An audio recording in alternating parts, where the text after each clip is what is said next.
Very good evening to all of you. Good evening, sir. Am I clearly audible to all of you? Yes, sir. Okay. So let's start a class. आज शायद हमें लग रहा है कि आज first class होगी आपकी ये। क्यों? Shashank. Yes, sir. Okay. Yes. तो हम लोग जो बात करने वाले हैं आज इंडियन कॉन्ट्रैक्ट एक्ट 1872। जैसा कि ये सब्जेक्ट आप लोगों ने सबने अपने एलएलबी लेवल पे पढ़ा है, ऐसा कोई है जिसने नहीं पढ़ा है अभी? Is there anyone? हाँ जी। कोई है ऐसा जिसने ये सब्जेक्ट नहीं पढ़ा है अभी तक, बिल्कुल एक बार भी नहीं देखा हुआ है? हाँ जी, बताइए। आई थिंक सारे लोगों ने पढ़ा है, जिन लोगों ने अभी क्लास में है, आप लोगों ने देखा है। तो सबसे पहले हम बात करते हैं इसके इंट्रोडक्शन और हिस्टोरिकल बैकग्राउंड की। जैसा कि हम लोग सब्जेक्ट के बारे में जानते हैं कि क्या जानकारी है हमारे पास इस सब्जेक्ट के बारे में, क्या है कॉन्ट्रैक्ट, क्यों कॉन्ट्रैक्ट पढ़ें हम। और सिर्फ जुडिशरी के लिए ही नहीं, जनरली आपको ये पता होना चाहिए कि ये एक मेजर लॉ है। एलएलबी करते समय आपको ये बताया जाता है, क्योंकि एक सेक्शन 1 to 75 एक जनरल कॉन्ट्रैक्ट की बात की जाती है कि देश में, और देश ही छोड़िए, all over the world, if two parties are legally claiming anything, they are making any agreements, then that agreement must be enforceable. तो उसे कैसे enforceable कराना है? What type of obligation has one party against another person, other party against the first person? तो ये क्या है कि जो कॉन्ट्रैक्ट के कुछ जनरल प्रिंसिपल्स हैं, अगर आप देखेंगे इंडियन कॉन्ट्रैक्ट एक्ट में, तो 1 to 75 it's a general contract. And 75 के बाद आप देखेंगे कि पार्टनरशिप के कुछ प्रोविजन मिलेंगे, सेल ऑफ गुड्स के कुछ प्रोविजन मिलेंगे, कुछ प्रोविजन होंगे, बेलमेंट है, एजेंसी है। तो general contract provide the general definition and the essential elements which are necessary for every contract, and there are certain specific contract। जैसे अगर हम बात करें तो लॉ ऑफ पार्टनरशिप एक स्पेशल कॉन्ट्रैक्ट है, वो सेल ऑफ गुड्स है। तो सेल ऑफ गुड्स एक अलग स्पेसिफिक कॉन्ट्रैक्ट है। बेलमेंट एक अलग कॉन्ट्रैक्ट है।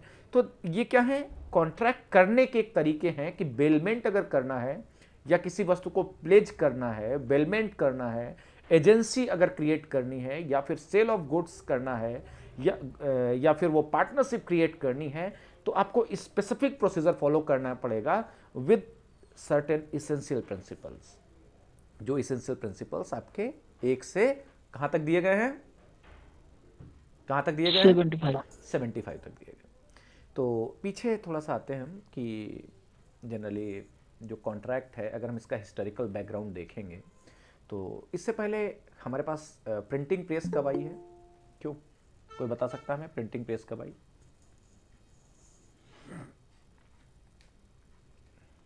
Is there anyone? Printing press कब आया? कब लिखने पढ़ने की, कागज पर कला हुई स्टार्ट? क्योंकि लिखना पढ़ना तो तभी शुरू हुआ ना जब आप यहाँ से फैक्स कर। डेवलपमेंट टेक्नोलॉजी का हुआ अगर हम बात करें एंशियंट पीरियड की, जब हमारे पास ये सब साधन नहीं थे, दैट टाइम लोग कॉन्ट्रैक्ट करते थे, बट लोगों के पास क्या नहीं था? कागज कलम और ये दवात नहीं थी। लोग एक दूसरे से ओरल कॉन्ट्रैक्ट करते थे। ऐसा नहीं था कि पहले कॉमर्शियल एक्टिविटीज़ नहीं होती थी, या पहले ट्रेड नहीं होती थी। ट्रेड तो कई सालों से हो रही है। आप देखेंगे अगर एंशिएंट पीरियड में, तो वो पुर्तगाल हो, या फिर वो और बहुत सारे ऐसे आसपास के, यूरोप हो, पुर्तगाल हो, या देवेंदु बता सकते हैं आप कहाँ कहाँ से इंडिया में ट्रेड हो रही थी, किन किन जगहों से? Sir middle east. Middle east से हो रही थी। मिडिल ईस्ट में कौन कौन सी कंट्री हैं? हाँ जी, शशांक। सर पुर्तगाल से आ रहे थे और फ्रेंच। फ्रेंच, डच, पुर्तगाल, ये इंग्लिश, ये कहाँ से? ये सब मिडिल ईस्ट के ही शायद हैं ये। तो ये जितने भी यस कंट्री सर। हैं, इन सब में ट्रेड इंडिया के साथ हो रही थी, और ऑल ओवर वर्ल्ड ट्रेड हो रही थी। ट्रेड दो तरीके की होती है। कौन कौन से तरीके हैं ट्रेड के, शशांक? दो तरीके से ट्रेड होती है पूरे विश्व में।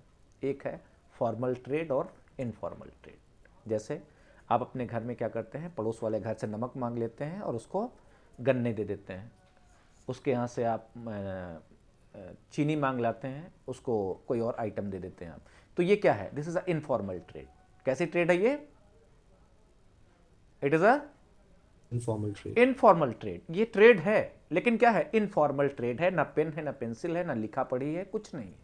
But it is calculated in the mind of a particular person. दो लोगों के बीच में एक इनविजिबल ट्रेड होती है कि हाँ, आप मेरे यहाँ से 5 रुपए का नमक ले गए थे, तो हमने आपको उसके बदले में कुछ दिया। That is a barter system, बिल्कुल, of course.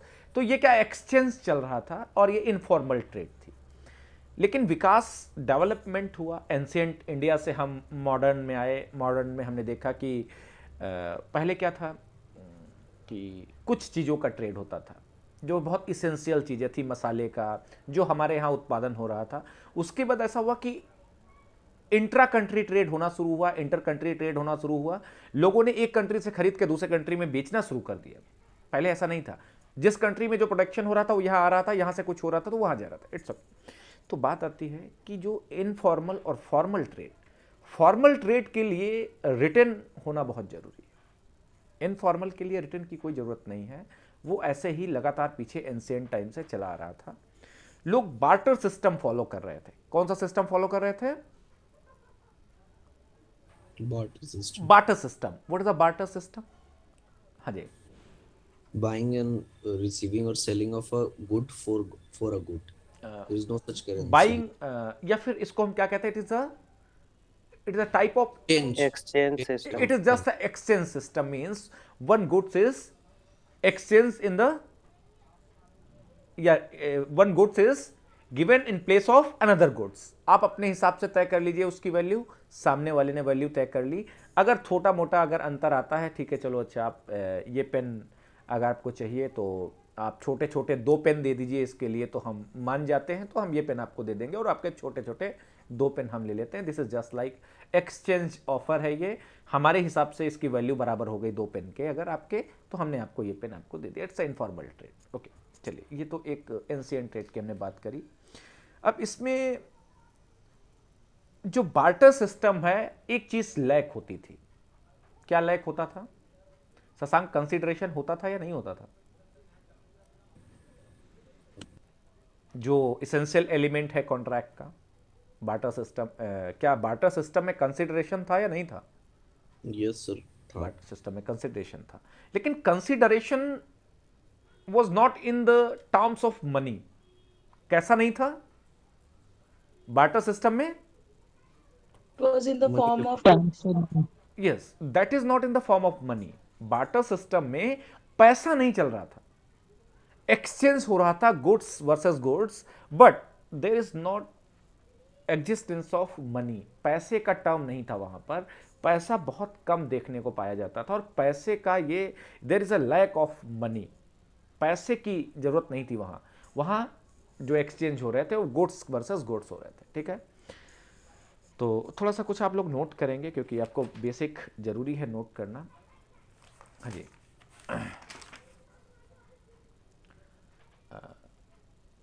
In ancient period अगर आप देख लेंगे थोड़ा सा, contract in ancient period, that was in the form of informal trade, and barter system is a example of informal trade that was much prevalent in the ancient period. देखिए, एक system से आप लोग लिखते चले जाएंगे तो आपको कुछ अंदाजा रहेगा कॉन्ट्रैक्ट का। क्या लिखा आपने? Contract in ancient period. हाँ जी,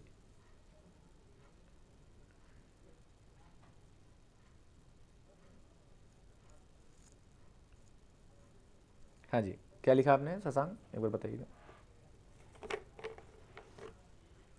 So just I written कि contract in ancient period, उसके बाद बता दीजिए। Contract in ancient period heading डालने के बाद आप नीचे लिखेंगे कि barter system was prevalent in ancient period. It is just kind of informal trade. It is just a kind of informal trade. Barter is an act of trading. Barter is an act of trading goods. Goods. Sir, please. Barter is an act of trading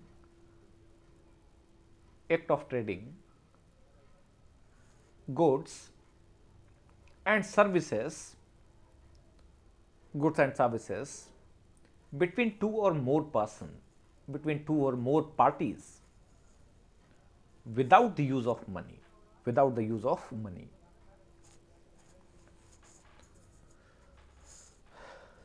हाँ जी. And in this contract या in this system, barter system में, in this system, agreement binding in honor and mostly instantaneous, उसको क्या बोलते हैं, instantaneous. Initiant. Instantaneous. हाँ, instantaneous, yes, okay. क्योंकि barter system में आपने इधर से लिया और एक आदमी ने तुरंत आपको कुछ दिया, आपने बदल लिया उसके साथ, ठीक है.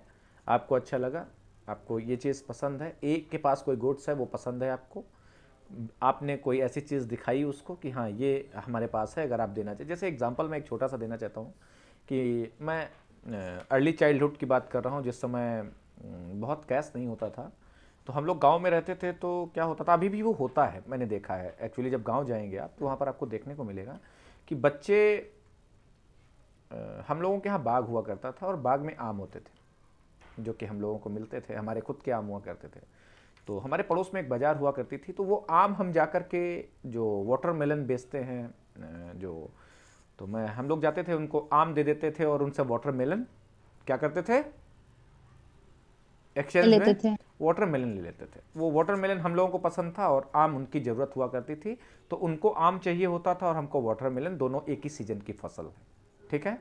तो क्या है कि हम लोग, अगर हम लोगों ने 10 आम दिए तो उन्होंने हमको एक छोटा सा वाटरमेलन दे दिया और हम लोग खुशी खुशी अपना चले जाते थे. This is just like a barter system और there is no exchange of money. यहाँ पर there is no use of money in this process. This is a barter system, okay. तो ये क्या है, agreement binding in honour, mostly instantaneous कैसे है ये कि ऑन द स्पॉट हमको कुछ ना कुछ अवेलेबल हो जाता था जो हमको चाहिए होता था. This is in ancient time. लेकिन इसके बाद अगर हम बात करें तो इसमें एक पीरियड है जो कि अगर हम बात करें रोमन लॉ की, तो रोमन लॉ में आपने शायद सुना होगा कि कुछ पर्सनल राइट्स या फिर right in personam and right in rem, इनके बारे में आप लोग जानते होंगे. 2 तरीके के राइट्स हैं, right in personam and right in rem. तो जहां तक बात की जाए तो right in personam, person to person, means relation between person to person. जैसे ये क्या है, ये प्राइवेट राइट्स की बात करते हैं. 2 व्यक्ति एक दूसरे के साथ कोई भी समझौता कर सकते हैं and if it is binding it is right in a personam. It creates the right in personam. कैसे राइट क्रिएट करता है ये, between the parties right create करता है. Third party has no interest, third party can not interfere in the settlement. किसी तरीके का settlement है वो, किसी तरीके का एग्रीमेंट है, किसी तरीके का उसका एक अपना पर्सनल प्राइवेट मैटर है, ठीक है. राइट इन रेम की अगर हम बात करें, दिस इज जस्ट, अगर हम बात करें तो person and thing, relation between a person and thing. And यहां पर क्या है कि यहां पर थर्ड पार्टी इंटरेस्ट क्रिएट कर सकती है, क्योंकि ये राइट कैसा है, ओपन फॉर ऑल है. जैसे कि अगर हम सक्सेशन की बात करें, प्रॉपर्टी की बात करें, तो यहां पर हो सकता है कि सक्सेसर थर्ड पार्टी है और वो आपको क्लेम कर सकता है. ए एक प्रॉपर्टी, यानी कि A is father, B is a son, और फादर और सन सिर्फ 2 ही लोग हैं. अगर कोई प्रॉपर्टी है उनके पास तो सिर्फ जब तक वो हैं तब तक उनके पास वो प्रॉपर्टी है. चाहे तो वो बेच दें उसको, पिता और पुत्र मिलकर के उसको बेच दें और एकोमुलेट कर ले जो वेल्थ उनको मिले, ठीक है. लेकिन अगर वो दोनों नहीं रहते हैं तो क्या थर्ड पार्टी कोई आ सकती है इंटरेस्ट क्लेम करने, शशांक? अगर वो दोनों ही ना रहें, तो अगर ये राइट इन पर्सनम की बात करें, राइट इन रेम की बात करें, तो कोई ना कोई हेयर ऐसा होगा जो क्लेम कर सकता है। ये राइट इन रेम है, ये क्या है, एक प्राइवेट राइट नहीं है, राइट टू प्रॉपर्टी जैसे अगर हम बात करें कि नहीं ये सिर्फ प्राइवेट राइट है, इसमें थर्ड पार्टी भी इंटरफेयर कर सकती है। राइट इन रेम है, पर्सन एंड थिंग के बीच में एक रिलेशन है, और वो जो भी रिलेशन क्रिएट कर सकता है, अगर कर सकता है, वो उसको क्लेम कर सकता है, राइट इन रेम। इसके साथ ही एक रोमन लॉ में एक प्रिंसिपल था जिसके बारे में हम बात करेंगे, that is the whole contract law, whole treaty law. अगर हम बात करें ऑल ओवर वर्ल्ड की हम बात कर रहे हैं, यहाँ पर हम एक नॉर्मल कॉन्ट्रैक्ट की बात नहीं कर रहे हैं। कॉन्ट्रैक्ट हर जगह सिमिलर तरीके से ही हैं, उनके फॉर्म अलग हो सकते हैं, उनके राइटिंग का वे अलग हो सकता है, बट कॉन्ट्रैक्ट सारे एक ही जैसे, ठीक है। तो अगर हम बात करें तो एक मैगजिम है, that is whole contract law. अगर हम चाहें, अगर देखें, अगर तो रोमन लॉ में इसका अगर ओरिजिन देखें हम, there is a one maxim that is a pacta sunt servanda। It is based on the law of obligation. किसके ऊपर बेस्ड है ये? ऑब्लिगेशन। लॉ ऑफ ऑब्लिगेशन एक लॉ है, एक कॉन्ट्रैक्ट एक बहुत छोटा सा पार्ट है उस लॉ ऑफ ऑब्लिगेशन का। क्या है ये नेहा? कॉन्ट्रैक्ट क्या है जिसको law of obligation. Law of obligation एक बहुत बड़ा ऑब्लिगेशन है। किसी भी तरीके का ऑब्लिगेशन अगर आपने किसी को किया है और आप उसको नहीं मान रहे हैं, ये लॉ के अगेंस्ट है और आपको वो काम करना पड़ेगा अगर आपने प्रॉमिस किया था, ठीक है। तो law of contract just part, एक बहुत सीधा सा एक पार्ट है वो लॉ ऑफ ऑब्लिगेशन का। लॉ ऑफ ऑब्लिगेशन बहुत बड़ी चीज है कि ये एक इंटरनेशनल लेवल पर मतलब डिस्कशन लायक चीज है, ये ऐसा सिंपल चीज नहीं है कॉन्ट्रैक्ट के तरीके से। अब बात आती है कि जो पैक्टा sunt servanda है, तो pacts should be kept in good faith, अगर इसको ये भी कहना चाहें हम, या फिर हम चाहें तो कहें promises should be kept in good faith. अगर हम इंडियन लॉ की बात करें, वैसे तो हम इंडियन कॉन्ट्रैक्ट एक्ट की बात नहीं करेंगे क्योंकि ऑल ओवर वर्ल्ड के ही कॉन्ट्रैक्ट की हम बात करें, that is based on the Roman law principle, that is a pacta sunt servanda। Pact should be kept in a good faith, promises should be in a good faith. आपने कोई अगर promise किया है, that should be kept in a good faith. आपको उसको जब तक good faith में अगर है, आप उसको कंप्लाई करिए। तो अब बात आती है कि हमेशा तो ऐसा पॉसिबल नहीं है, क्यों प्रियंका? ऐसा पॉसिबल है क्या? ये कैसे डिसाइड होगा कि ये कॉन्ट्रैक्ट गुड फेथ में है और हम इसको परफॉर्म करें? जैसे एक लेडी है जिसकी उम्र है 18 साल, एक कॉन्ट्रैक्ट मैरिज कॉन्ट्रैक्ट होता है, और शादी होने के बाद उसको पता चलता है कि, या फिर शादी से पहले 2 दिन पहले पता चलता है कि लड़का क्या है, he is married. So whether this contract should be perform, क्या ये कॉन्ट्रैक्ट परफॉर्म होना चाहिए अगर उसको पता चल गया है कि वो पागल है? Whether she can breach the contract? Mitali,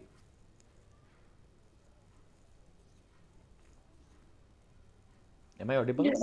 Yes, sir. क्या वो कॉन्ट्रैक्ट ब्रीच किया जा सकता है? जबकि पैक्टा sunt servanda कहता है क्या, कि promises should be kept in a good faith. अब शादी तय हो गई है ए की बी से, और ए को पता चलता है कि बी पागल है, और शादी की डेट कल है, आज पता चलता है कि वो पागल है। कल शादी करनी चाहिए उसको, नहीं करनी चाहिए? लोक लज्जा, देश, समाज, भय, बेइज्जती, इज्जत, क्या करना चाहिए उसको? सर नहीं करना चाहिए। नहीं करना नहीं चाहिए। होगा। तो इसमें तो बड़ा नुकसान हो जाएगा, काफ़ी बेइज्जती हो जाएगी, कॉन्ट्रैक्ट ब्रीच होगा तो काफ़ी हो सकता है केस दर्ज हो जाए कि आप शादी क्यों नहीं कर रहे हैं। तो प्रिंसिपल क्या कहता है पैक्टा sunt servanda? It's a general principle, it's not a binding nature. कैसा नहीं है ये? It's not Binding in nature. it's not in a binding nature. Pacta sunt servanda, the promises should be kept in a good faith. Now the another maxim against the pacta sunt servanda, that is a rebus sic stantibus Shashank. ये maxim आपको international law में जब treaty पढ़ेंगे, law of treaty, वहां पर देखने को मिलेंगी आपको। तो दिस इज द अपोजिट, एक एक्सेप्शन भी दिया गया है, दैट इज अ रिबस सिक स्टैंडिबस। आप लोग लिख रहे हैं, नहीं लिख रहे हैं? देवेंद्र? लिख रहे हैं सब। Pacta sunt servanda is a general principle, and all type of obligations based on the pacta sunt servanda. It may be a contract law also. ये कॉन्ट्रैक्ट हो सकता है, वो किसी तरीके का एग्रीमेंट हो सकता है जो लीगली बाइंडिंग है, किसी तरीके का, वो ओरल हो, रिटेन हो, कुछ भी हो, ए टू जेड। तो पैक्टा sunt servanda कहता है कि promises should be kept in good faith, but अब गुड फेथ कैसे डिसाइड होगा? ये पता चला कि कल शादी होने वाली, आज पता चलता है कि पागल है, शादी बारात आ चुका है, रिश्तेदार आ चुके हैं, कैसे इसको तोड़ें? इसको तोड़ने के लिए तो बड़ा मुश्किल काम है। तो there is one exception also, that is a rebus sic stantibus. If material circumstances has been changed, then avoid the contract. कि the material circumstances on which contract was based, if these material circumstances was changed, then contract may be avoided. Rebus sic stantibus is, हाँ जी लिखना है अखिलेश, जो बोल रहे हैं आप लोग अपने हिसाब से लिखते रहिए, बार बार बोलना नहीं पड़ता है, आप लोग अपना थोड़ा सा राइट डाउन करते रहिए प्लीज़। हाँ जी, तो क्या है कि ये एक्सेप्शन है जो rebus sic stantibus। अब हम छोटा एक एग्जांपल कॉन्ट्रैक्ट एक्ट में आते हैं। अभी इंडियन कॉन्ट्रैक्ट एक्ट में आपने देखा है कि 1 से लेकर 75 तक बहुत जनरल प्रिंसिपल्स दिए गए, ठीक है, ओके। rebus sic stantibus का कोई एग्जांपल बता सकता है हमें कहाँ पर दिया गया है? किसी को कोई अगर जानकारी है, अगर आपने पढ़ा है, नहीं पढ़ा तो हम बताएंगे भी।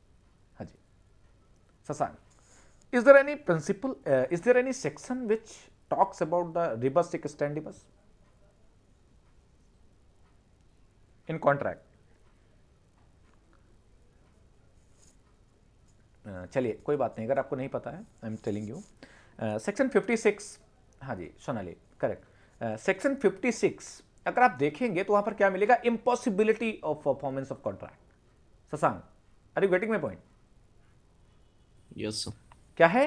इम्पॉसिबिलिटी। इसको हम लॉ ऑफ फ्रस्ट्रेशन भी कहते हैं, क्योंकि ये इंग्लिश कॉमन लॉ पे बेस्ड प्रिंसिपल पे ही। देखिए लॉ ऑफ कॉन्ट्रैक्ट जो है पहले क्या था, it was based on the uses and the custom. पहले जो बिजनेस होता था that was based on the uses and the custom, that is a barter system एक तरीके का था। और उस पर्टिकुलर सोसाइटी की जो, जैसे कि मैं अगर हरदोई में रहता हूं तो हरदोई के अलग कस्टम है बिजनेस करने के, कानपुर का अपना अलग कस्टम है ट्रेड करने का, इलाहाबाद का अलग है, महाराष्ट्र का अलग है, बाकी अदर स्टेट का। तो ये क्या था कि ये एक ऐसा कॉन्ट्रैक्ट होता था जो कि यूजेस एंड कस्टम के मुताबिक होता था। तो यूजेस एंड कस्टम के मुताबिक होता था, that law was not codified law based on the common law principal, and in 1872 this all common law principles were codified.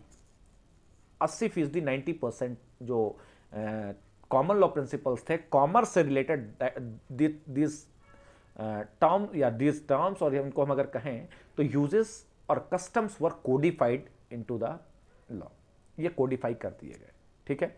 तो बात आती है कि जो पैक्टा sunt servanda है, it's a origin, all obligation, यानी law of obligation is based on the pacta sunt servanda, general rule, promises should be kept in good faith, and if material circumstances has been changed on which contract was formed, then contract may be avoided. There is a one exception, that is a rebus sic stantibus. Rebus sic stantibus is a exception to the pacta sunt servanda. चलिए it's okay, वापस आ जाते हैं हम लोग फिर से एक बार। तो ये तो आपने जाना कि ये कॉमन लॉ, वैसे ये रोमन लॉ का प्रिंसिपल था, रोमन लॉ में ये चीज़ें आपने देखी। इसके बाद अगर हम बात करें तो जो कॉन्ट्रैक्ट था, पहले आपने देखा था कि रिटन फॉर्म नहीं थी। तो 3 तरीके के कॉन्ट्रैक्ट है, कॉन्ट्रैक्ट कंसेंसस जो कि कॉन्ट्रैक्ट कंसेंसु या एक्स कॉन्ट्रैक्टू कह सकते हैं, रिवर्बिस और लिटरेस, ये 3 तरीके दिए गए हैं रोमन लॉ में। जिनको हम कहें अगर कॉन्ट्रैक्ट कंसेंसस, तो ये एक एग्रीमेंट बेस्ड था जो कि ओरल और रिटन कुछ भी हो सकता था। कॉन्ट्रैक्ट कंसेंसस 2 पार्टीज मिल रही हैं, दोनों पार्टीज क्या करती हैं कि एक एग्रीमेंट कर लेती हैं, वो रिटन और ओरल कुछ भी हो सकता है। रिवर्बिस ये मिक्स्ड है, re verbis and litteris it is only in a written form. ये रोमन लॉ में ये 3 तरीके के कॉन्ट्रैक्ट की बात की गई है। कौन कौन से Shashank? Contract consensu, re verbis and litteris. Litteris क्या है? इन लेटर्स ओनली, कागज पर होगा ये। रिवर्बिस क्या है? मिक्स्ड है ये, एंड कॉन्ट्रैक्ट कंसेंसु क्या है? It is an agreement, orally ये है, दो लोग एग्री हो गए, कंसेंट हो गई, और वो एक तरीके का वो एक्सचेंज या बार्टर अगर रखेंगे तो वो भी माना जा सकता है, और उनको वो मानते हैं। ठीक है, इसके साथ ही रोमन लॉ के बाद आपने देखा कि सीधे तो सर इंडिया थर्ड वन लिटरेस, कौन सा? लिटरेस, ओके सर। LITTERIS, लिटरेस, वो लेटर्स की बात यस करते हैं। हाँ वो जी, वापस एक्सप्लेन कर देंगे बिकॉज मेरा नेट बहुत स्लो ओके, है तो मुझे शशांक, हाँ सॉरी, ओके। हाँ, हमने जो बात करी रोमन लॉ में, तो 3 तरीके के कॉन्ट्रैक्ट की बात की गई है मिताली, जैसे कि हम आगे अभी बात करेंगे कि कॉन्ट्रैक्ट में बी ओरल, रिटन और इन electronic form, in any communication form, जिसमें कम्युनिकेशन हो सकता है उससे, वो कॉन्डक्ट से भी हो सकता है कॉन्ट्रैक्ट, जैसे कोसाई कॉन्ट्रैक्ट है तो वहां पर भी हो सकते हैं। ठीक है, लेकिन रोमन लॉ में इन्होंने 3 तरीके के कॉन्ट्रैक्ट की बात करी है, जैसे कि फर्स्ट कॉन्ट्रैक्ट कंसेंसु। कंसेंसु क्या मतलब क्या है? मीटिंग ऑफ माइंड, एक तरीके का कंसेंसस, दो लोग आपस में अग्री हुए और उन्होंने एक कॉन्ट्रैक्ट कर लिया, या इन्होंने एक्सचेंज कर लिया, बार्टर कर लिया, सामान खरीद बेच कर रहे हैं वो लोग, उन्होंने कर लिया, it's okay. Second is re verbis, it is a mix form, re verbis. Litteris orally, litteris in a letters, written form में इसको होना चाहिए।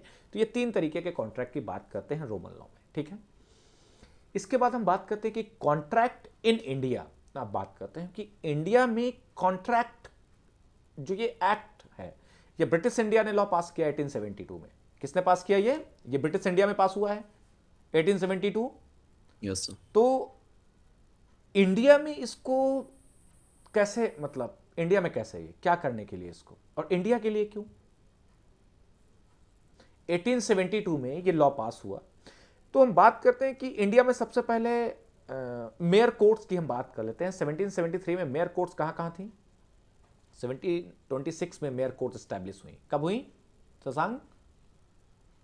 1726 में मेयर कोर्ट्स हुई एस्टैब्लिश, कलकत्ता और कहां पर? मद्रास। हाँ, कलकत्ता, मद्रास और बॉम्बे। मुंबई। Bombay, okay correct. तो मेयर कोर्ट्स का एबोलिशन हुआ, सुप्रीम कोर्ट बनाई गई फोर्ट विलियम कोलकाता 1773-74 में। कब बनाई गई? 73।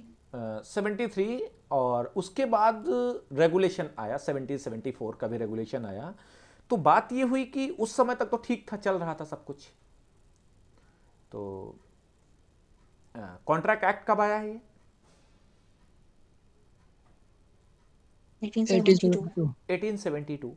तो जब कलकत्ता में सुप्रीम कोर्ट बनी, सब सुप्रीम कोर्ट कलकत्ता किया गया उसको, तो बात आती है कि जो प्राइवेट डिस्प्यूट्स थे, जो कॉन्ट्रैक्चुअल नेचर के डिस्प्यूट थे, उनको अभी तक तो मेयर कोर्ट्स सॉल्व कर रही थी।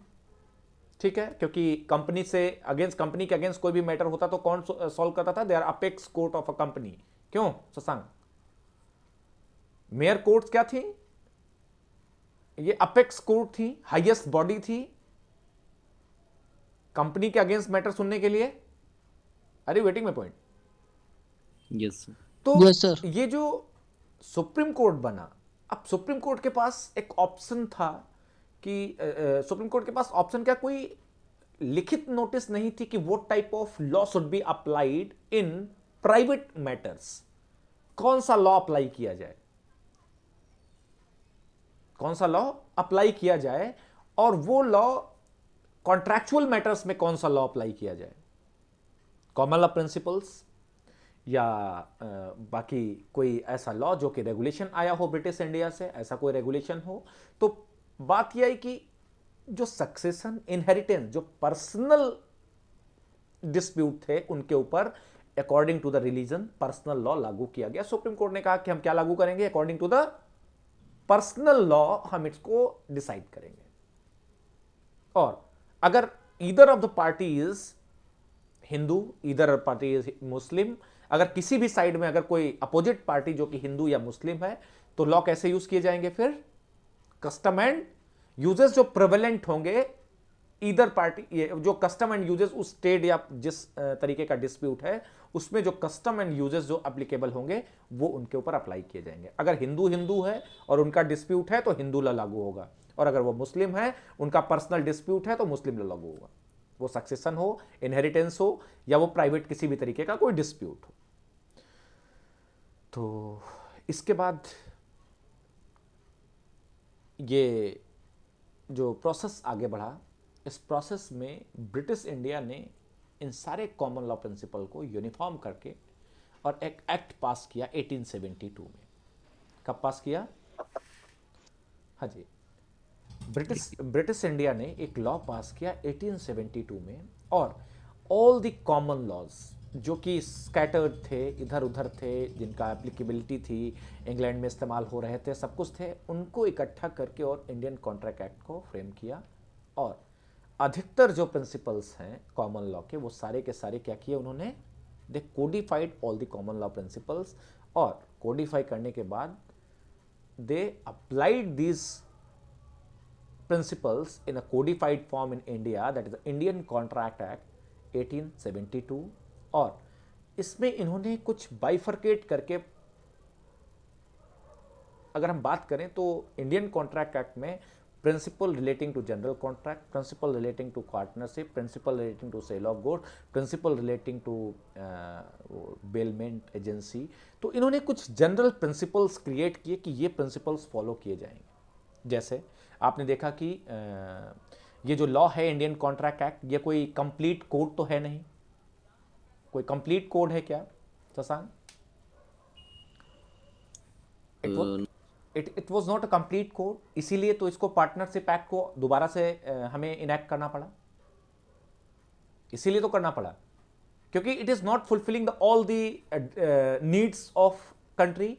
सारी नीड्स नहीं फुलफिल कर पा रहा था, रजिस्ट्रेशन नहीं था पार्टनरशिप का, वहां पर बहुत सारी चीजें ऐसी नहीं थी। तो ये क्या था कि general principles were codified in 1872 relating to the law of contract, general contract, specific contract, वो पार्टनरशिप, सेल ऑफ गुड्स और बेलमेंट एजेंसी। उसके बाद फिर क्या हुआ कि जो इंपॉर्टेंट भारत सरकार को लगा, भारत सरकार ने उसको रिपील कर दिया। लॉ ऑफ पार्टनरशिप या प्रिंसिपल ऑफ पार्टनरशिप जो थे deleted, and enacted new partnership act, Indian partnership act. After that अगर हम बात करें तो जो सेल ऑफ गुड्स एक्ट, या फिर वो अगर कोई और भी लॉ है तो उसके लिए उन्होंने अलग से नियम बनाए। तो बात आती है कि ये जो सिस्टम है ये तो आपको समझ में आया कि इतना सब कुछ तो आपको पता चला कि ये चीज़ें हैं, लेकिन इसके साथ ही अगर हम बात करें कि एंशिएंट टाइम में कुछ वर्ड्स हैं जिनको जानना आपको ज़रूरी है, कि कुछ ऐसे टर्म्स है जिनको आपको समझना है, जैसे कॉन्ट्रैक्टस है, पैक्टा है, कन्वेंसियो है और कंसेंसस है। These are the ingredient in ancient contract. अगर हम एंशिएंट लॉ में बात करें तो जैसे हम अभी इंडियन कॉन्ट्रैक्ट एक्ट में कुछ इसेंशियल एलिमेंट की बात करेंगे कि there must be one or more than one party, means minimum 2 parties होनी चाहिए, 2 person should be there for framing a contract, forming a contract, 2 होने चाहिए। तो वैसे ही एंशिएंट इंडिया में या एंशिएंट टाइम में कॉन्ट्रैक्ट फॉर्म करने के समय कुछ इसेंशियल इंग्रेडिएंट्स हैं जो कि उनका होना जरूरी है और बिना उनके हुए कॉन्ट्रैक्ट नहीं हो सकता है। तो एंशिएंट अगर हम देखें अगर, तो certain essential ingredient in ancient contract. देखिए ये एग्जाम पॉइंट ऑफ व्यू से बहुत इंपॉर्टेंट नहीं है, मैं आपको पहले बता रहा हूँ, ये एग्जाम पॉइंट ऑफ व्यू से बहुत इंपॉर्टेंट नहीं है, लेकिन आपको ओवरव्यू आपको होना चाहिए, आपको जानकारी होनी चाहिए कि ये चीज़ें आपको समझ में आई, हाँ ये चीज़ें होनी चाहिए, ये चीज़ें थी हमारी, ठीक है। तो एक बार फिर से हम बात कर लेते हैं कि एंशिएंट कॉन्ट्रैक्ट में नोट भी कर सकते हैं आप, certain essential ingredient in ancient contract, certain essential ingredient in ancient contract. First is contracts, second is pacta, and third is conventio, and fourth is consensus।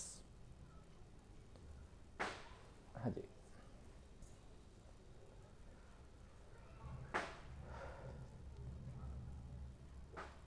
So please repeat. certain essential ingredient in ancient contract. First is contractus, second is pacta, third is conventio, and fourth is consensus। तो ये जो contracts है that is originated from contra to collect और combine, लोगों के इकट्ठे होने को ये कहते हैं कॉन्ट्रैक्टस। क्या है ये अनुज, क्या बिना लोगों के इकट्ठे हुए कॉन्ट्रैक्ट हो सकता है क्या? No sir.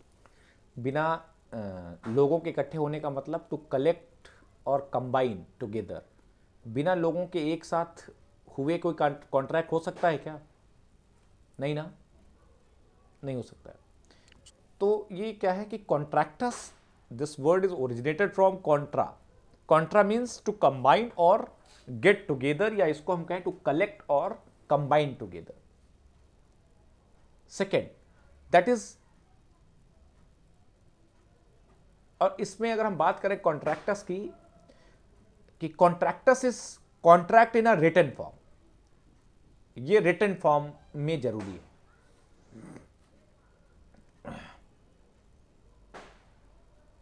Contracts is contract in a written form. Second, that is a pacta. Generally आप लोग सुनते होंगे कि पैक्टस एंड सर्वेंडा भी आपने सुना, ये एक प्रिंसिपल, तो वहां पर भी कॉन्ट्रैक्ट वर्ड नहीं यूज हुआ है। क्या वर्ड यूज हुआ है मिताली? Agreement and pact. पैक्टा क्या है कि अगर आप पीछे जाएंगे, अगर इंग्लिश टर्मिनोलॉजी भी अगर आप देखेंगे तो आप देखते होंगे कि इंडो पाक ये एक तरीके से पैक्ट होते थे। पैक्ट, तो पैक्ट क्या थे? छोटे छोटे पैक्ट हैं ये, ठीक है। बहुत बड़े लेवल पर जब कोई चीज़ होती है तो वो ट्रीटी हो जाती है, ठीक है। बहुत और उससे बड़े लेवल पर कोई है तो कन्वेंशंस हैं बहुत ज़्यादा बड़े बड़े, ठीक है।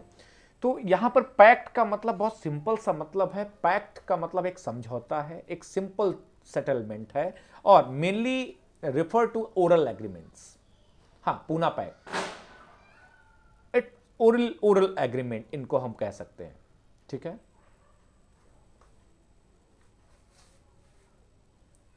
कोई बता सकता है मुझे कि जो आपने पूना पैक्ट की बात की है, तो पूना पैक्ट कोई लिखित है क्या? का लिखित समझौता हुआ था कोई? ओरली था सर। ओरल था, हाँ जी। आपस में बातचीत हुई कि हाँ ठीक है, हम आपकी बात पे एग्री होते हैं, जो भी है, ठीक है। तो ये रिटन नहीं था। Orally means mainly refer to the oral agreements, okay. और ये छोटे छोटे होते हैं, बहुत ज़्यादा बड़ा कोई पैक्ट होता है तो फिर वो आगे कन्वेंशन या फिर वो रिटन फॉर्म में आ जाता है। तो कॉन्ट्रैक्ट से ज़्यादा बड़ा फॉर्म अगर होता है तो कन्वेंशन है, या फिर किसी तरीके का वो अगर हम कन्वेंशन मान सकते हैं उसको। Now third is that is a conventio. Conventio, कन्वेंसियो,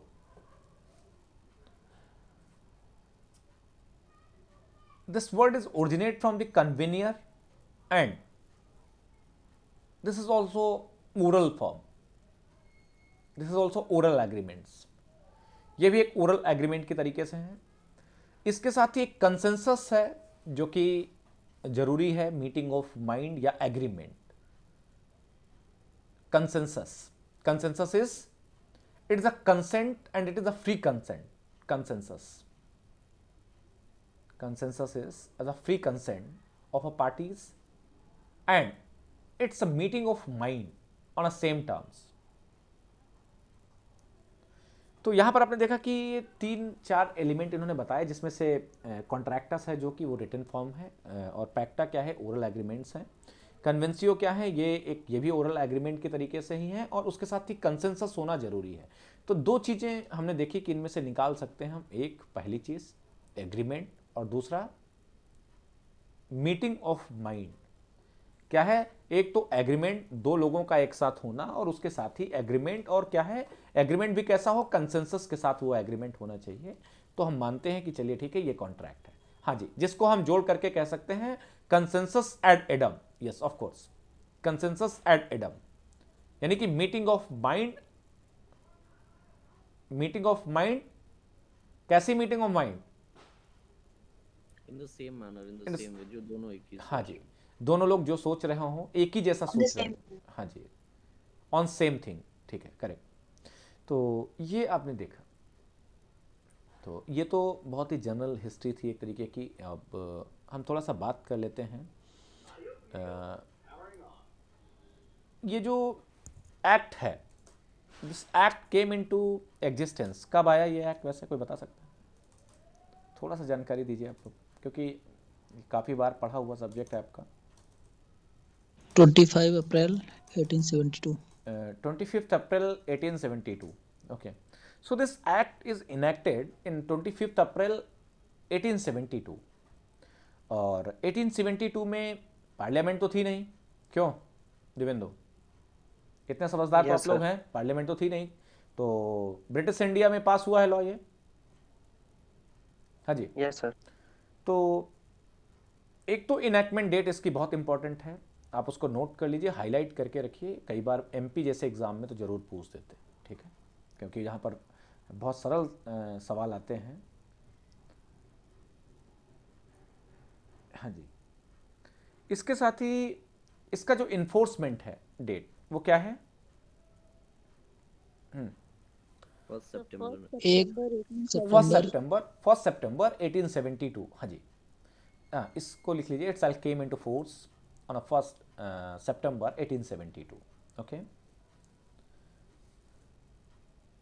और अगर हम बात करें ओरिजिनली इस एक्ट के बारे में, तो एविडेंस में कितने सेक्शंस हैं, कोई बता सकता है मुझे? टोटल 167। 167, करेक्ट। ओके, इस एक्ट में 266 ओरिजिनली सेक्शंस थे, लेकिन कुछ ऐसे प्रोविजन हैं जो कि डिलीट कर दिए गए, कुछ चैप्टर डिलीट कर दिए गए हैं और उनकी जगह पर नए लॉ बना दिए गए हैं। जैसे कितने सेक्शंस हैं यहाँ पर? ओरिजिनली कितने सेक्शन थे? The act as enacted originally, note down, the act as enacted originally had 266 sections. और ऐसे कौन से चैप्टर हैं शशांक डिलीट हो गए हैं, जो जिनको डिलीट किया गया, रिपील किया गया? Sir partnership and sales of goods के चैप्टर। फिर से शशांक, तुमने सेल्स ऑफ गुड्स कहा है, this is a sale of goods. Sale of goods, sorry. हाँ जी, तो ये आपने देखा कि जो सेक्शन और चैप्टर हैं यहीं पर नोट कर लेंगे तो आपके लिए इजी रहेगा दूसरे सब्जेक्ट के लिए भी। Which chapters has been deleted, please, कौन से प्रोविजन कहाँ से कहाँ तक डिलीट किए गए हैं? This is a very important for a pre exam. हाँ जी, So chapter 7 Sale of Goods Act repealed sir from section 76 to 123. हाँ जी, note down please. Contract relating to sale of goods section 76 to 123 is deleted, deleted इन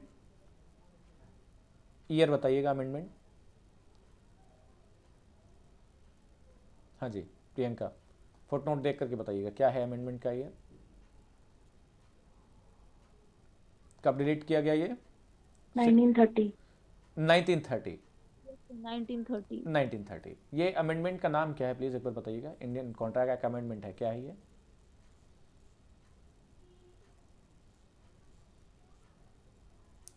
हाँ जी, किस amendment के जरिए delete किया गया ये? यहाँ पे सिर्फ यही Repealed by the Indian Sale of Goods Act 1930. Okay, ठीक है, उसी एक्ट के जरिए रिपील किया इन्होंने, ठीक है, करेक्ट, ठीक। तो कौन से प्रोविजन शशांक एक बार बताइएगा, बाकी के लोग जो हैं? Contract relating to sale of goods section 76 to 123 is repealed in 1930, Sale of Goods Act 1930, correct. Now the next portion, हाँ जी, दूसरा जो चैप्टर है वो क्या डिलीट हुआ है? chapter 11 partnership act sir to section 239 to 266 so related to partnership. Okay, contract relating to partnership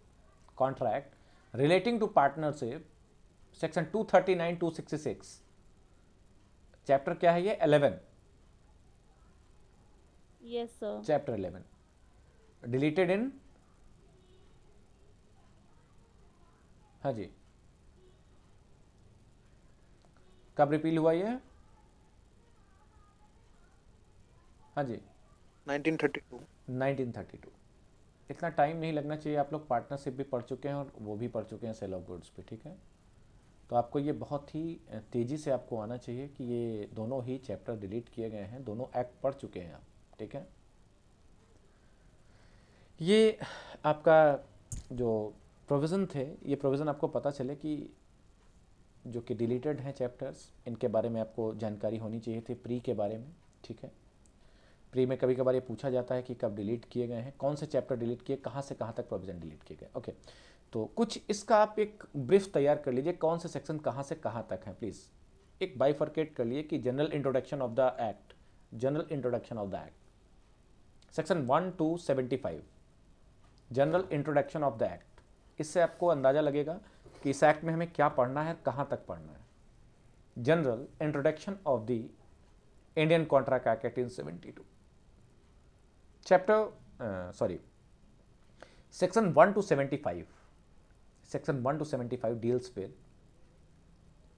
general principle of law of contract, general principle of law of contract. And second,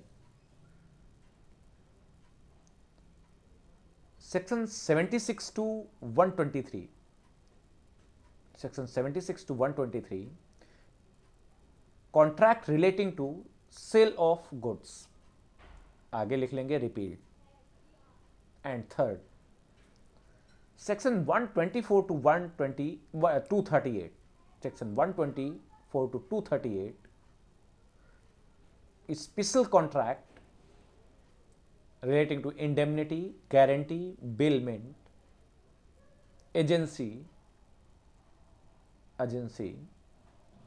and last is section 239 to 266, section 239 to 266, chapter 11, contract relating to partnership repealed.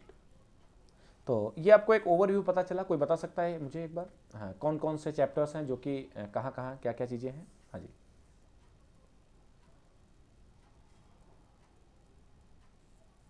Priyanka. Yes, sir.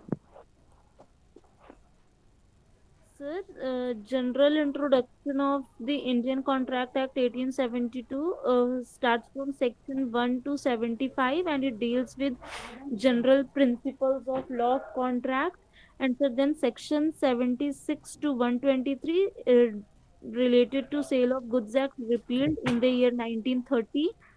Sir, then section 124 to 238 deals with special contracts relating to indemnity, guarantee, bailment and agency. And last, sir, section 239 to 236 contract relating to partnership. 239 to 266.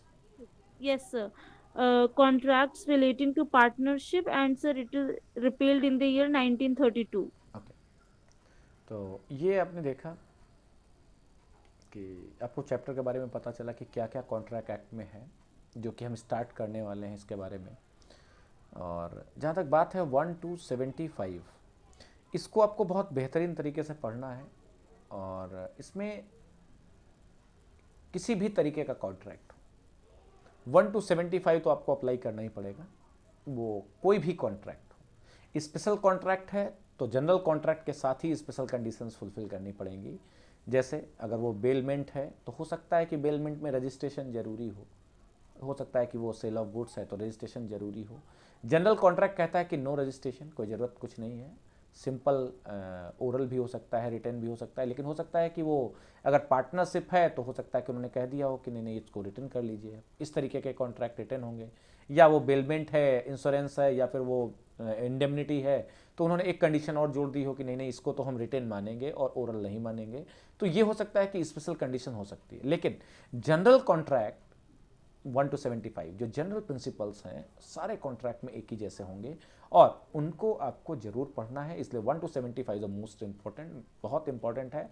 80% आपका जो exam है वो 1 to 75 से, और 20% सिर्फ आपका जो है वो स्पेशल कॉन्ट्रैक्ट से रहेगा। ठीक है, अब एक चीज़ और है कि टेरिटोरियल जो इसका एप्लीकेशन है, स्कोप है, तो शायद ये बताने की ज़रूरत अब नहीं है शायद। I think contract act is applicable to whole of India. Is there any exception? कोई एक्सेप्शन है क्या? हाँ जी, नो सर, अब कोई एक्सेप्शन नहीं है। तो No, अब sir. अगर बात की जाए इसके टेरिटोरियल एप्लीकेशन की, तो ये क्या है कि अभी तक ये था कि एक्सेप्ट जम्मू एंड कश्मीर था, लेकिन अब क्या है ये, it is applicable to whole of whole of the India. Territory of India. Whole of India, whole of India. And ये किस एक्ट के जरिए इसको अप्लीकेबल कराया गया? JK reorganisation act, Jammu Kashmir reorganisation act के जरिए इसको कराया गया। क्या डेट थी रिऑर्गेनाइजेशन के इन्फोर्समेंट की? 31/10/2019। 31/10/2000। हाँ जी, 19। इन्फोर्समेंट की कोई डेट है या फिर ये इनैक्टमेंट की डेट है? कोई और डेट है अभी इन्फोर्समेंट की? शशांक, इन्फोर्समेंट की डेट है ये सर, इनैक्टमेंट की डेट तो 5 अगस्त 2019 है। ओके ओके, हाँ, तो इन्फोर्समेंट की डेट आपको ध्यान रखना है बस, ठीक है।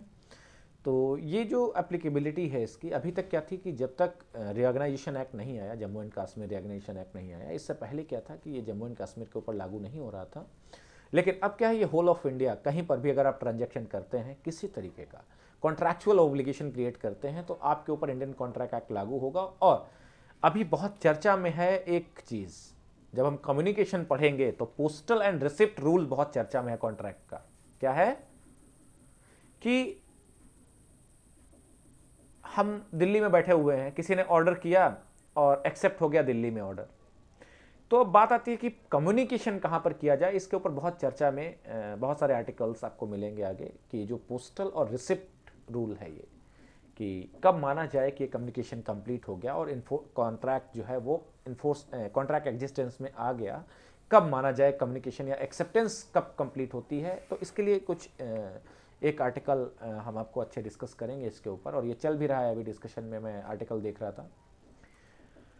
तो बाकी नेक्स्ट क्लास हम लोग डिस्कस करेंगे डेफिनेशन क्लॉज। स्टार्ट करते हैं वहाँ से, और थोड़ा स्लो ही स्टार्ट करेंगे तो अच्छा रहेगा।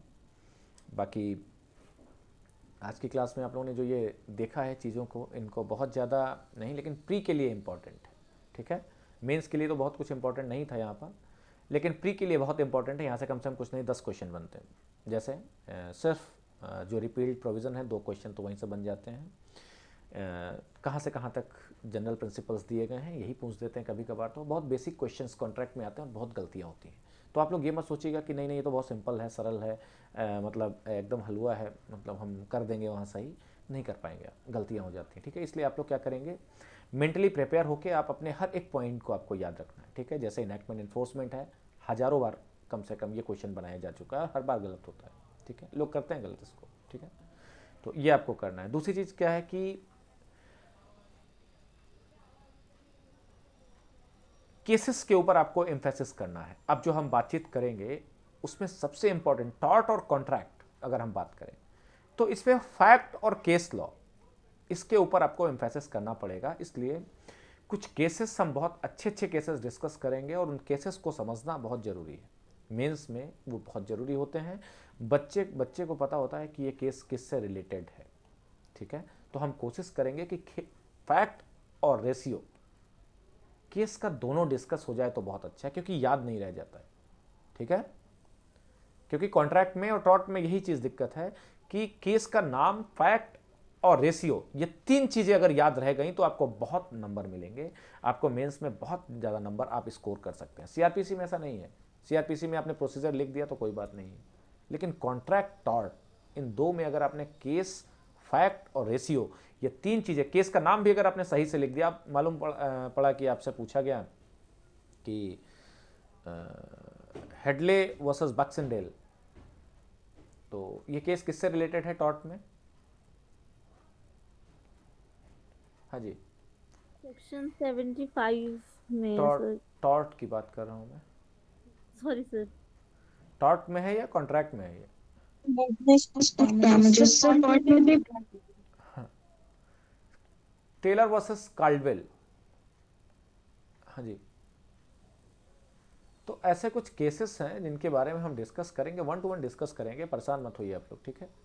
और शुरुआत से ही आपको केसेस मिलेंगे, वो कार्लेल कार्बोलिक हो तो आपको कार्लेल carbolic smoke ball company citation के साथ अगर आप लिख पाएंगे तो बहुत अच्छा लगता है, ठीक है। तो कोशिश की जाती है कि, उम्मीद की जाती है कि आप उसको उसी तरीके से आंसर लिखें जिस तरीके से आप कोई आंसर लिख करके आता है कि इन कार्बोलिक केस, तो इंप्रेशन क्या जाएगा वहां पर दिवेंदु? Yes sir. इंप्रेशन क्या जाएगा अगर आपने लिख दिया कि in the case of carbolic, ये जनरल ऑफर है। तो अगर आप थोड़ा सा भी आपने अगर अपना जो एटीट्यूड है वो आपने दिखाया वहाँ पर कि हम बस एग्ज़ामिनर को यूं ही बना करके चले आए, तो नहीं हो पाएगा। आपको पर्टिकुलर वर्ड आपको लिखना पड़ेगा, पर्टिकुलर केस का नाम लिखना पड़ेगा और आपको वहाँ पर इलस्ट्रेशन के जरिए समझाना पड़ेगा। तो मैंने आपको पिछली बार क्लास में आईपीसी की बताया था कि इलस्ट्रेशन लिखने का भी तरीका आपको सीखना पड़ेगा। यहाँ पर इलस्ट्रेशन भी बहुत कम शब्दों में इलस्ट्रेशन नोट करने हैं आपको, ठीक है। तो ये हम आपको कोशिश करेंगे कि भले आप 2 ही केस करिए, 3 ही केस करिए, लेकिन केस के बेहतरीन तरीके से उसकी कोडिंग करना सीखिए कि उस केस को लिखना कैसे। ये नहीं कि इन केस ऑफ कार्बोलिक, तो ये तो सब लिख करके आएंगे जो घासीराम महाविद्यालय से होंगे, उनको भी इतना तो सबको ही पता है कार्बोलिक। क्यों अनुज, कहीं ना कहीं सुन ही लेते हैं ना लोग, कार्बोलिक तो सुन ही लेते हैं। अब स्पेलिंग्स, अगर आप स्पेलिंग गलत लिख करके चले आएंगे वहाँ पर, तो आपको उम्मीद की जाएगी कि आप अगर लॉ के स्टूडेंट हैं तो ये गलतियाँ ना करें। Carlill carbolic smoke ball company तो लिखना सीख जाएं। क्यों, इतना तो आपको स्पेलिंग पता ही हो कि आपने केस पढ़ा है, 2 बार अंडरलाइन किया हुआ है उसको, उसके बाद स्पेलिंग सारी गलत है तुम्हारी, कार्लिल की भी, कार्बोलिक की भी, स्मोक की भी और बॉल की भी। क्यों, क्योंकि तुमने तो सुना था, कभी तुमने राइटिंग तो की नहीं उसकी। Is it clear? तो इस चीज़ पे बहुत फोकस करना है कि स्पेलिंग बहुत सही से नोट करनी है, स्पेलिंग देखना है किसकी स्पेलिंग सही है या नहीं है, क्योंकि वहाँ पर बहुत इंप्रेशन गलत होता है। हमने भी किया है गलती ऐसी, जल्दी जल्दी में पढ़ के चले गए, पता चला वहाँ पर कार्लिल की स्पेलिंग डबल आर थी, डबल एल थी, उल्टा सीधा लिख करके चले आए। तो ऐसे इंप्रेशन जाएंगे तो कोई भी आपको मार्क्स नहीं देगा, ठीक है। मेरी बात समझ रहे हैं आप लोग? Yes sir. तो इस चीज़ को आप लोग फोकस करेंगे। So next class we will discuss the definition clause. कोशिश करेंगे कि हम डेफिनेशन से स्टार्ट करते हैं, जो इम्पोर्टेंट डेफिनेशंस हैं, और वहाँ से स्टार्ट करके हम आपको आपकी जर्नी जो है वो कॉन्ट्रैक्ट की कंप्लीट हो, आपको बेहतर समझ में आए ये सारी चीज़ें, ठीक है। तो ये प्री के लिए आज की क्लास बहुत इंपॉर्टेंट थी, ठीक है। आप लोग ध्यान दीजिएगा, जो भी प्री ओरिएंटेड क्वेश्चंस थे उनको आप लोग यहाँ पर से एक बार हाईलाइट कर रखेंगे, क्योंकि ये जब आप रिवाइज करेंगे तो आपको ये फंसेंगे क्वेश्चंस, ठीक है। हाँ जी, thank you sir. So thank you so much all of you, और let's meet in the morning. Morning में आपकी क्लास होगी। और तबीयत कुछ लोगों की ख़राब थी,